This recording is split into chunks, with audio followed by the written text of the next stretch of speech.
G'day everyone, welcome back to the shed. This is starting to look like a bit of a familiar sight, isn't it, with the bike up on the stand? So today's topic is radiator protection and protection for the headers and horn and engine casing and everything behind here. The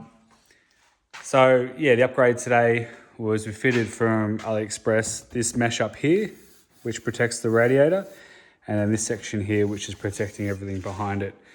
Previously, this is completely open on any standard bike, and this has the plastic protection. So what was on the bike originally was this guy here. So this is just plastic. It's held together at the top there and the two corners. So this by factory is held up hard against the radiator with no gap behind it. So I don't really know what this could potentially stop. Maybe some small twigs and branches from getting caught in the fins of the radiator. But anything significant that could potentially jump up and hit your radiator like a rock. Because this is held up flush against the radiator, anything that deviates the shape of this is going to go directly into the radiator. And you know, I can move it with my fingers. There's no real protection there. So yeah, I thought there was a bit of protection, but in hindsight, I don't think this thing would actually do anything other than look good. It gives you peace of mind knowing that something's there, but in reality, I don't think it's going to do much for you. So what we've got here is steel mesh, and in the kit, it's hard to see, but it's actually got spaces. I mean, that thread length on that bolt there is a bit suspect, isn't it? A bit strange, but it's not contacting anything. But the whole radiator guard is actually on spaces, top and bottom. Well, the bottom is actually held on to the next piece of armor, and these side pieces here are on brackets that come with the kit as well. So everything's held away from that radiator, probably by 3/4 of an inch, I'd say. So this piece of metal here, I've actually had the calipers out today, and I've been measuring it just to get an idea of how sturdy these pieces are. I thought they'd be a little bit thicker, but after measuring, they're actually pretty substantial. So the standard bash plate, for reference, is about 1.5 mil, maybe slightly over. And that's a similar sort of thickness we're seeing up here, about 1 3/4 of a millimeter.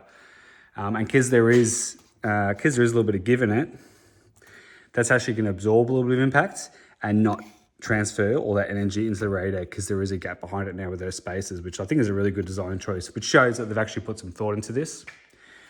This bottom section, which I was really interested in, because before there was no protection there, come around the other side as well. I really wanted to get something there to protect that area of the motorbike, not only from things hard that could potentially crack or break or dent the headers or the engine casing, but also just for mud and things like that, just to stop everything sort of caking up there. So this is actually 2.5 mil thick. This is actually really substantial, thicker than the skid plate beneath it. And so I think that's going to do a really good job. I was out riding recently, and it was just a gravel road, but some decent sized rocks. And I didn't even really hear it hit other than a few ting, ting, ting as you're going along. But you can actually see that skid plate now has deformed quite a bit.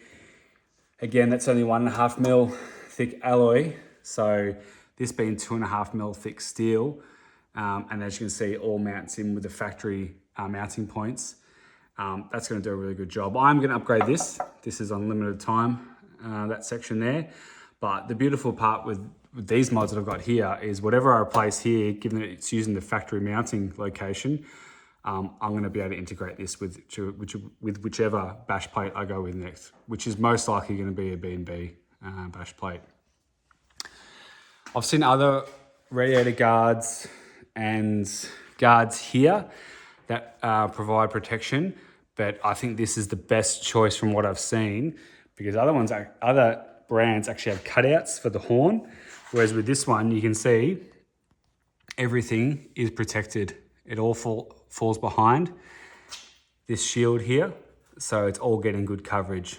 And again, that's just another benefit of having things spaced out a little bit, is it provides more clearance than the factory mounting locations. The only downside that I've seen so far with this kit is that if you have the high guard, it does rub a little bit when it's in its center location. However, once you turn that wheel and that guard pivots around, it actually has clearance on the side. So it's just in the center there, it does touch a little bit. I don't think it's touching enough where it's going to be an issue, but it does touch it a little bit. So I don't know, we'll just wait and see how that pans out. Might have to heat that up and just bend it away from the mesh, or it might be just fine. I'm just going to run it first now and see how it goes. But yeah, I think it cost me about 70 bucks Australian, and that included the top section, the lower shield, all the fixings, all the spacers, everything came in the kit. There are no instructions, but I mean, looking at this video, you can start to see what you're dealing with. And like some of the nuts and stuff that holds these two sections together, they got nylock behind these, which is really good to just add extra confidence to that. And there's this more spaces down here, as you can see behind there, to give you clearance away from that indent there where those factory bolts go through. So yeah, all in all, really happy with the build quality. The powder coating and finish is high quality, no complaints. So yeah, a really good little setup here now. Now I've got confidence that all the front of the bike here is going to be protected from anything throwing up. But yeah, I think it was about 70 bucks Australian delivered, and yeah, no complaints.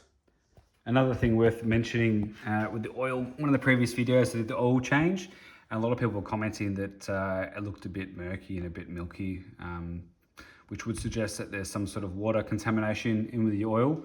I wasn't too sure about that, but I did say I'd keep an eye on it. I went for a pretty decent 300-kilometer ride the other day after the oil change. I'm looking through the window here. It's nice and clear. I actually did open up that fill point there and just fished down a little bit of a zip tie just to get a sample of the oil, and everything's looking nice and clear. So other people have commented to say that they've had similar looking oil after their first change. I mean, I imagine probably 90% of people are going to go back to the dealer to change their oil for the first service, given, you know, there's warranty implications and whatnot. But yeah, I mean, I can say now after changing out that first oil and having a good look at what I put in there after a decent ride, it's all appearing fine, and I don't think there is actually any water in the oil that's getting in from a coolant or a different location. So yeah, happy days, and yeah, we'll keep an eye on it, but looking good so far. I do have a exhaust coming for this bike as well, which will be probably my next video. And yeah, the list of mods is just sort of growing, but this has always been up there pretty high, given that I think the bike is just really vulnerable in that location, which is even worse when you have the high guard, because then you don't have anything hugging that wheel, which sort of just highlights the issue, I believe.